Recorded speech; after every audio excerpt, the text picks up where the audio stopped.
সবাইকে আমার নতুন ভিডিওতে স্বাগতম জানাচ্ছি। আজকের এই ভিডিওতে আমি আপনাদেরকে জানাবো কিভাবে আপনারা একটি cPanel-এর মধ্যে আপনাদের ওয়ার্ডপ্রেস ওয়েবসাইটকে ইনস্টল করতে পারবেন।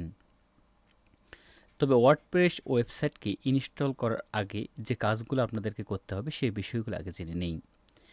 ওয়ার্ডপ্রেস ইনস্টল করার পূর্বে আমাদেরকে প্রথম যে ধাপটি রয়েছে তা হচ্ছে একটি ডোমেইন এবং হোস্টিং প্যাকেজ কেনা। এরপরে আপনার সেই ডোমেইন প্যানেলে গিয়ে আপনার হোস্টিংয়ের দেয়া নেম সার্ভার বা ডিএনএসকে ডোমেইন প্যানেলে আপডেট করা।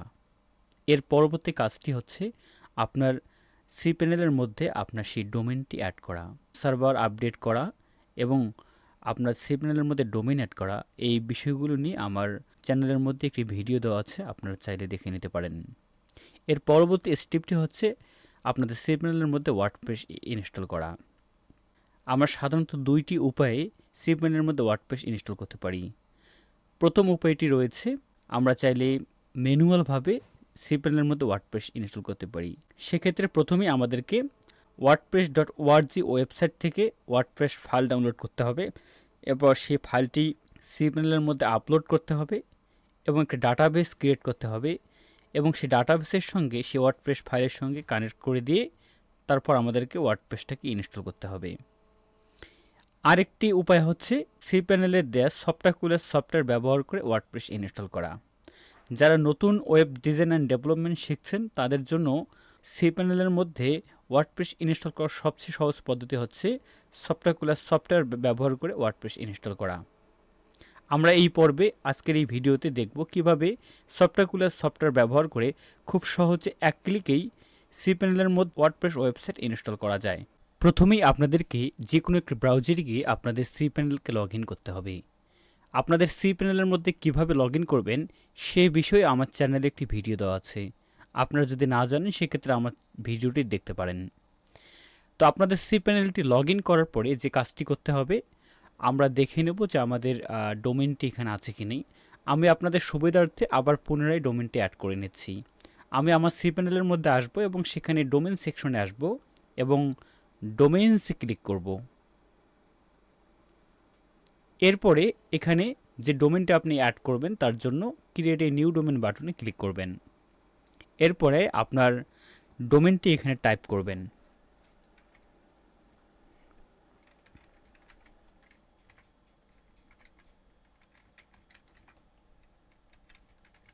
আপনাকে ডোমেইনটি এখানে অবশ্যই এক্সটেনশন সহ টাইপ করতে হবে। এরপর এখানে নিচে দেখতে পাচ্ছেন একটি টিক চিহ্ন দেওয়া আছে।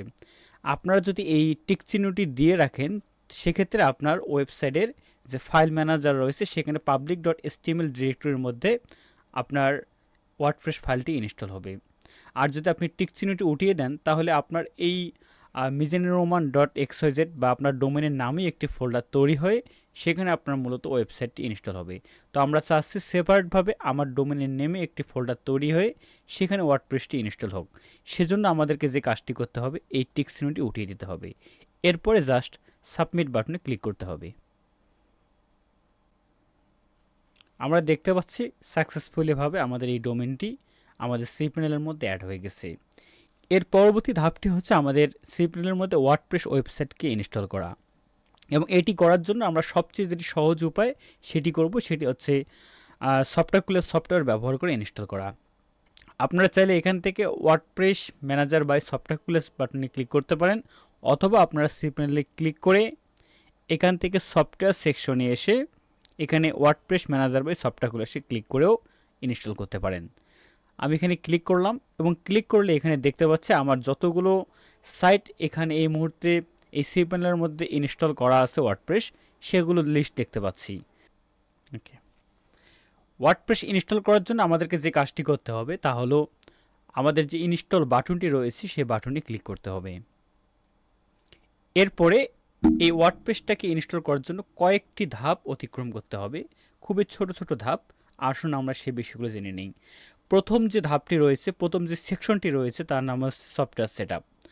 সফটওয়্যার সেটআপে এসে আপনাকে দেখতে হবে এই যে প্রথম যে জায়গাটা রয়েছে, এখানে রয়েছে HTTP, তারপরে http+www ডট এবং https এবং https সেই সাথে www ডট। আপনারা জানেন www ডট মানে হচ্ছে ওয়ার্ল্ড ওয়াইড ওয়েব। তো এই ভার্সনটি হচ্ছে আগে ওল্ড যারা ওয়েবসাইট চালাতো সেক্ষেত্রে এই ডট সামনে ইউজ করতো ওয়েবসাইটের সামনে। আপনি চাইলে করতেও পারেন, নাও করতে পারেন। আর এখানে মেন বিষয়টা হচ্ছে এসটিটিপি এবং এসটিটিপিএস। আপনার সাইটটিতে যদি এসএসএল সার্টিফিকেট থাকে সেক্ষেত্রে আপনাকে সিলেক্ট করতে হবে এসটিটিপিএস। আর যদি এসএসএল সার্টিফিকেট না থাকে সেক্ষেত্রে আপনাকে এসটিটিপি সিলেক্ট করতে হবে। যেহেতু আমাদের সাইটে এসএসএল সার্টিফিকেট রয়েছে সেহেতু আমরা এসটিটিপিএসটি সিলেক্ট করব।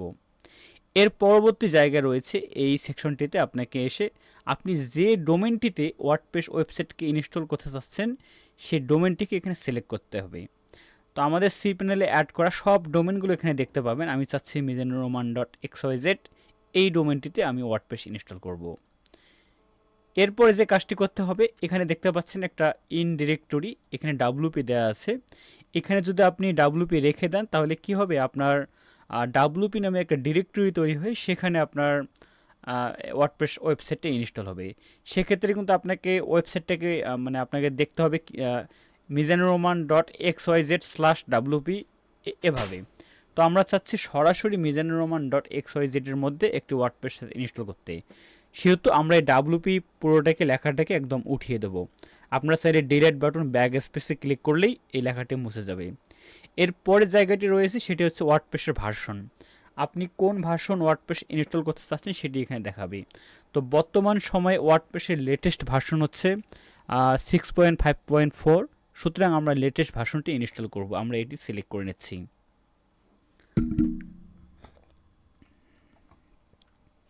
এর পরবর্তী সেকশন রয়েছে সাইট সেটিং।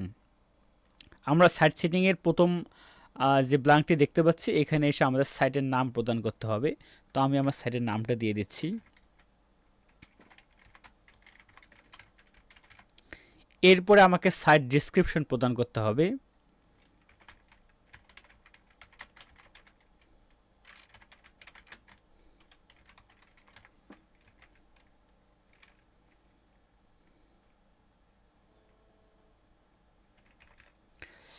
এই সাইট ডেসক্রিপশন এবং সাইট নামটি আপনি চাইলে পরবর্তী সময় পরিবর্তন করতে পারবেন, সুতরাং এটা নিয়ে টেনশনের কিছু নেই। এরপরে আপনাকে সবচেয়ে যে বিষয়টি গুরুত্বপূর্ণ সহকারে এখানে প্রদান করতে হবে এবং আপনাকে মনে রাখতে হবে সেটি হচ্ছে আপনার অ্যাডমিন অ্যাকাউন্ট। আপনাকে অ্যাডমিন অ্যাকাউন্টে এসে আপনাকে একটি ইউজার নেম প্রদান করতে হবে, একটি পাসওয়ার্ড প্রদান করতে হবে এবং একটি ইমেল অ্যাড্রেস প্রদান করতে হবে। এই বিষয়টি, এই সেকশনটি কিন্তু খুবই গুরুত্বপূর্ণ, কারণ আপনি যখন আপনার ওয়ার্ডপ্রেস ওয়েবসাইটে লগ ইন করতে যাবেন তখন আপনাকে অবশ্যই এই ইউজার এবং এই পাসওয়ার্ডটি দিয়েই কিন্তু আপনাকে লগ ইন করতে হবে। সুতরাং এই ইউজার নেম এবং পাসওয়ার্ডটি মনে রাখা কিন্তু খুবই গুরুত্বপূর্ণ। আপনারা এখানে ইউজার পাসওয়ার্ড দেবেন এবং অবশ্যই সেটি কোনো জায়গায় লিখে রাখবেন কিংবা কপি করে রেখে দেবেন। তো আমি একটি ইউজার পাসওয়ার্ড দিয়ে রাখছি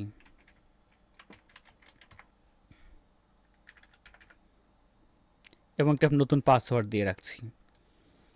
আমি সিকিউরিটির সুবিধার্থে পাসওয়ার্ডটা হাইড করে দিচ্ছি।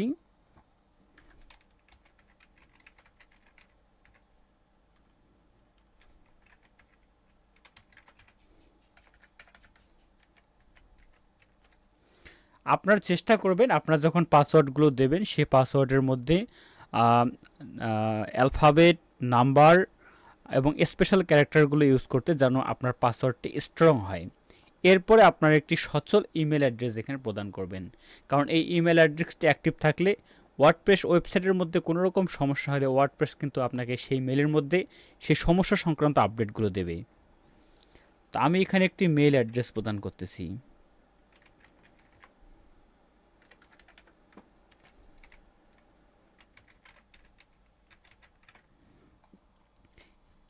এরপরে আমি যে কাজটি করব সেটি হচ্ছে একদম সরাসরি নিচে এসে কোনো কিছু চেঞ্জ না করে একদম ইনস্টল বাটনে ক্লিক করে দেব। ব্যাস, আমাদের মাত্র কয়েক সেকেন্ডের মধ্যে ওয়ার্ডপ্রেস ওয়েবসাইটটা ইনস্টল হয়ে গেল। এখন আমরা যদি এই ওয়েবসাইটের লিঙ্কটাতে ক্লিক করি তাহলে আমরা দেখতে পাচ্ছি আমাদের mizanuroman.xyz সাইটটি লাইভ হয়ে গেছে এবং আমাদের ওয়ার্ডপ্রেস সাইটটা কিন্তু ইনস্টল হয়ে গেছে। এবং আমরা চাচ্ছি প্র্যাকটিক্যালি একটু দেখতে যে আমাদের ওয়ার্ডপ্রেস ওয়েবসাইটটা লগ ইন হয় কিনা। আপনারা হয়তো অনেকে জানেন যে কীভাবে এটিকে লগ ইন করতে হয়। লগ ইন করার জন্য আমাদেরকে যেটি করতে হবে, আমাদের ডোমেনের শেষে স্ল্যাশ দিয়ে wp-admin প্রদান করতে হবে। এরপর ইন্টার ক্লিক করতে হবে।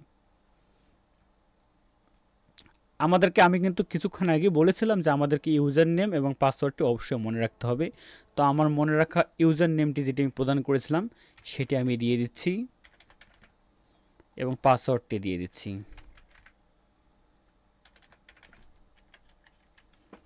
এরপর আমাকে লগ ইন বাটনের মধ্যে ক্লিক করতে হবে। তাহলে কিন্তু আমরা দেখতে পাচ্ছি আমাদেরকে সরাসরি রিডাইরেক্ট করে আমাদের ওয়ার্ডপ্রেস ড্যাশবোর্ডের মধ্যে নিয়ে যাচ্ছে।